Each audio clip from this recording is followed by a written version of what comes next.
Pessoal, tudo bem? Eu sou o Carlos Andreasa, editor executivo da Record, de ficção brasileira e não ficção, também da José Olímpio.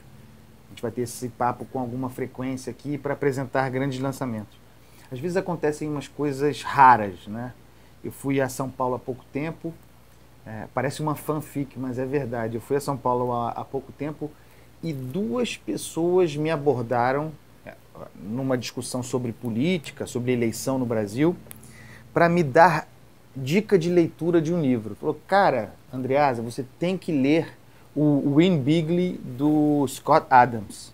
No mesmo dia, duas pessoas me deram essa dica, sem saber que eu sou editor desse livro no Brasil e que nós estamos lançando esse livro no Brasil.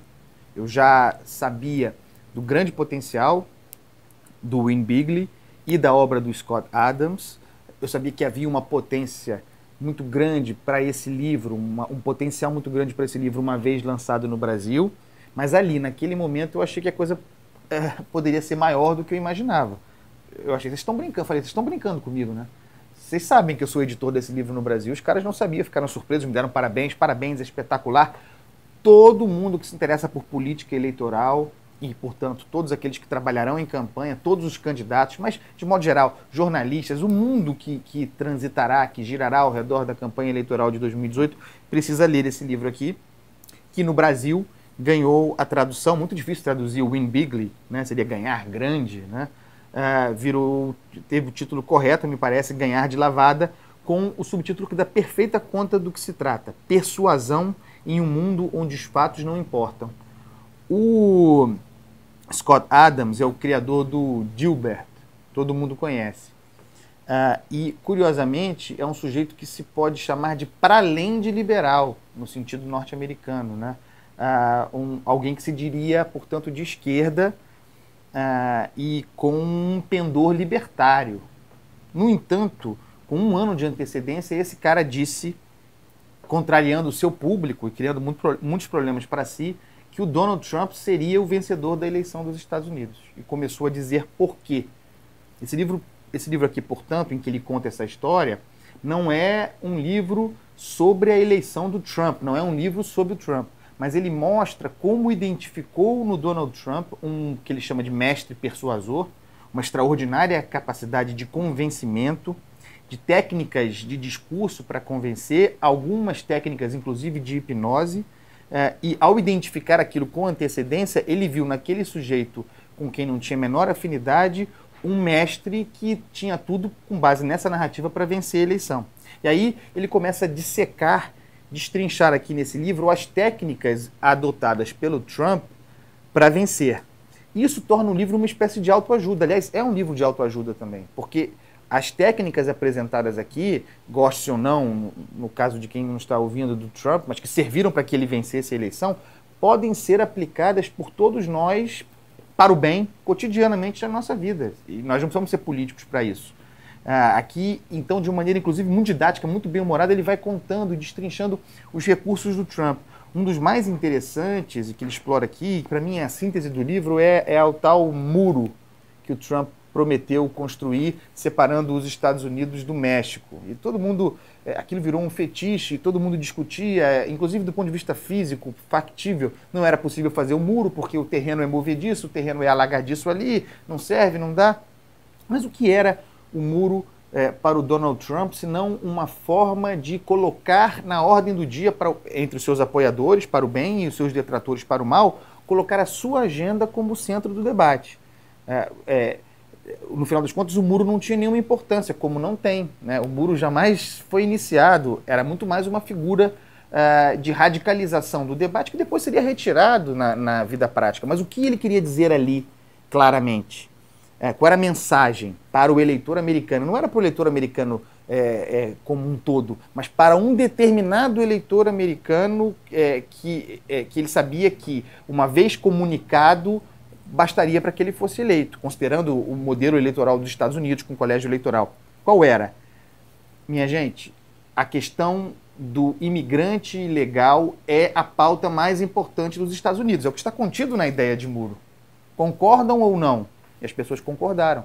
A capacidade de persuasão a partir do muro é decisiva e é um elemento fundamental nesse livro. E aí a gente começa a trazer isso para a nossa realidade brasileira aqui, e aí forçosamente para falar, por exemplo, da figura em ascensão do Jair Bolsonaro, né? Mas serve para encontrar técnicas de discurso em todos os candidatos, inclusive no Lula. Mas vamos fazer um paralelo do muro do Trump com o Bolsonaro. Quando o Jair Bolsonaro diz que vai armar a população, que as pessoas têm que ter direito a andar armadas e facilidade para estar armadas, que o produtor rural tem que estar armado, que o motorista de ônibus tem que estar armado. Como ele radicaliza com esse discurso, gera o mesmo efeito do muro, né? De apoio entre os seus apoiadores, de repúdio entre os seus detratores. Mas qual é a mensagem que fica quando você tira a ideia absurda de armar indiscriminadamente as pessoas? Que não é o objetivo do Bolsonaro, no final das contas, que nem será a sua política caso ele seja eleito. Qual é a mensagem? É que a segurança pública é o assunto mais importante na eleição de 2018, o assunto mais sensível do brasileiro. E quem dirá que, usando essa ideia de distribuição de armas, que alguém pode considerar absurda e certamente incabível, quem dirá que ele não é bem sucedido? Quando nós pensamos em segurança pública, mesmo que possamos questionar as propostas do Bolsonaro, mesmo que desconheçamos aquilo que ele oferece em termos de segurança pública, o que está dito aí? A segurança pública é o assunto mais importante. Isso é técnica de persuasão pura, cuja leitura do Win Bigley ilumina. Então, vamos esquecer a política, né? Embora o leitor interessado em política tenha a obrigação de ler esse livro em ano eleitoral, mas vamos pensar na nossa vida cotidiana, né? E como nós podemos aplicar essas técnicas de persuasão, e ele lá mostra os níveis de técnica de persuasão. Tem o mestre persuasor, depois tem outras categorias, né? Com influência. Como é possível, e fica claro aqui, como é possível aplicar esse discurso na nossa vida cotidiana, para crescer no trabalho, para se fazer ouvir, para eventualmente chamar atenção, para se tornar uma liderança.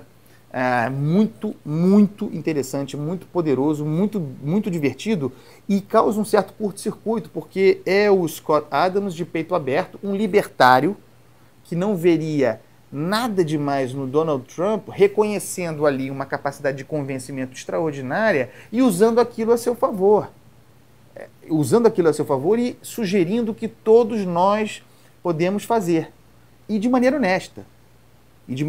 Então, esse livro aqui,